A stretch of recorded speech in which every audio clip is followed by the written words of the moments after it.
कुछ आवाज़ें सुनते ही पहचान में आ जाती हैं, लेकिन एक ऐसा वक्त था जब इसी आवाज़ को लेकर उसके मालिक को खुद नहीं पता था कि ये आवाज़ उसे कहाँ तक ले जाएगी। एक शहर छोड़ा गया, एक नए शहर में शुरुआत हुई और फिर एक ऐसा गाना आया जिसने सब कुछ बदल दिया। इस कहानी की शुरुआत बॉलीवुड के चमकते स्टूडियो से नहीं हुई थी। एक छोटे शहर और संगीत से जुड़े माहौल में पले बड़े लड़के के लिए म्यूज़िक बचपन से ही ज़िंदगी का हिस्सा था। लेकिन सिर्फ म्यूज़िक पसंद करना और उसे ज़िंदगी बनाना दो बिल्कुल अलग बातें थी।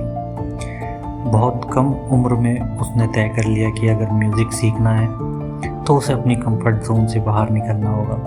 उम्र छोटी थी लेकिन फ़ैसला बड़ा। एक छोटा सा बैग और सामने था एक ऐसा सफ़र जिसकी कोई गारंटी नहीं थी। उसके लिए म्यूज़िक सिर्फ गाना सीखना नहीं था, वो अलग अलग गुरुओं से सीखता रहा, रियाज करता रहा और अपनी आवाज़ को लगातार तराशता रहा। लेकिन ज़िंदगी में सिर्फ रियाज काफ़ी नहीं होता, पेट भी भरना होता है। फिर साल 2001 में वो मुंबई पहुँचे। उम्र करीब 29 साल। आज के हिसाब से शायद बहुत देर नहीं, लेकिन उस वक्त फिर से ज़ीरो से शुरुआत करना आसान नहीं था। मुंबई में ना कोई बड़ा नाम था, ना कोई गारंटी, सिर्फ एक आवाज़ थी। स्टूडियोज़ के चक्कर लगते रहे, मौके कम मिले और कभी कभी हालात इतने मुश्किल हो जाते कि स्टूडियो तक जाने के लिए बस का किराया भी सोचना पड़ता। लेकिन वो वापस नहीं गए, क्योंकि शायद उनके पास खोने के लिए कुछ था ही नहीं, सिर्फ पाने के लिए था। फिर फिल्मों से छोटे छोटे एडवर्टाइजिंग जिंगल्स मिलने लगे। ये शायद बड़े मौके नहीं थे, लेकिन एक स्ट्रगलिंग सिंगर के लिए हर छोटा मौका एक सिग्नल था। लेकिन उनकी आवाज़ बाकी सिंगर जैसी नहीं थी। उसमें एक रॉनेस थी, एक मिट्टी की खुशबू थी और फोक तथा सूफी म्यूज़िक का असर साफ सुनाई देता था।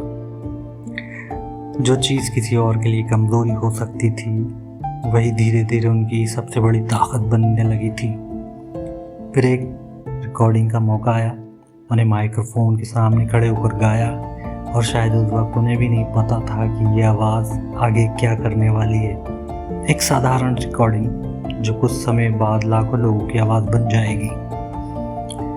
जिस आवाज़ को इंडस्ट्री में अपनी जगह बनाने में इतना वक्त लगा, उसी आवाज़ को अब लोग सुनते थे। लेकिन उस वक्त तक इस सिंगर की पहचान शायद आपको भी समझ आ गई होगी। नाम बताने से पहले बस एक सवाल, क्या आप इस आवाज़ को पहचान गए? ये आवाज़ थी कैलाश खेर की। और अब कहानी उस मकाम पर पहुंच चुकी थी जहां स्ट्रगल की जगह पहचान लेने वाली थी। साल 2003 में आया अल्लाह के बंदे, और अचानक जिस आवाज़ को स्टूडियोज़ के बाहर मौका ढूंढना पड़ता था, वही आवाज़ लोगों के घरों तक पहुंच गई। एक गाना और एक ऐसी पहचान जिसकी किसी ने शायद उम्मीद नहीं की थी।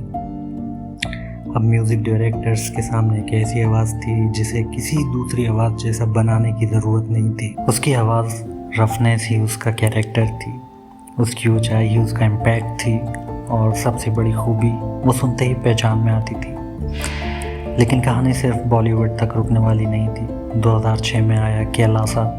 यहाँ उनकी आवाज़ का फोक, सूफी और कंटेम्प्रेरी साउंड के साथ एक अलग पहचान मिली। अब वो सिर्फ प्लेबैक सिंगर नहीं, अपनी म्यूज़िकल आइडेंटिटी के साथ एक आर्टिस्ट थे। और फिर आया तेरी दीवानी, एक ऐसा गाना जिसमें प्यार भी था और एक अजीब सी रूहानी बेचैनी भी। यही वो साउंड था जिसने कैलाश खेर की आवाज़ को एक अलग म्यूज़िकल पहचान दे दी।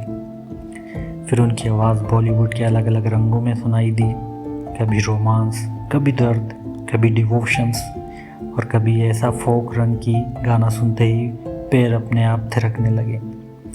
उनकी आवाज़ को किसी एक कैटेगरी में बंद करना मुश्किल था।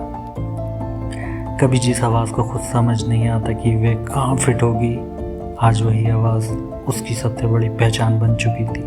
यही म्यूज़िक की खूबसूरती है।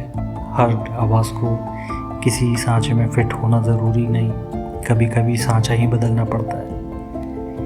एक लड़का जिसने म्यूज़िक को सीखने के लिए घर छोड़ा, एक इंसान जिसने मुंबई में ज़ीरो से शुरुआत की, एक आवाज़ जिसे कभी समझ नहीं आया कि इंडस्ट्रीज़ में उसे अपनाएगी या नहीं, और फिर वही आवाज़ करोड़ों लोगों की यादों का हिस्सा बन गई। शायद यही इस कहानी की सबसे खूबसूरत बात है, जो चीज़ आपको दूसरों से अलग करती है, कभी कभी वही चीज़ आपको सबसे ख़ास बनाती है।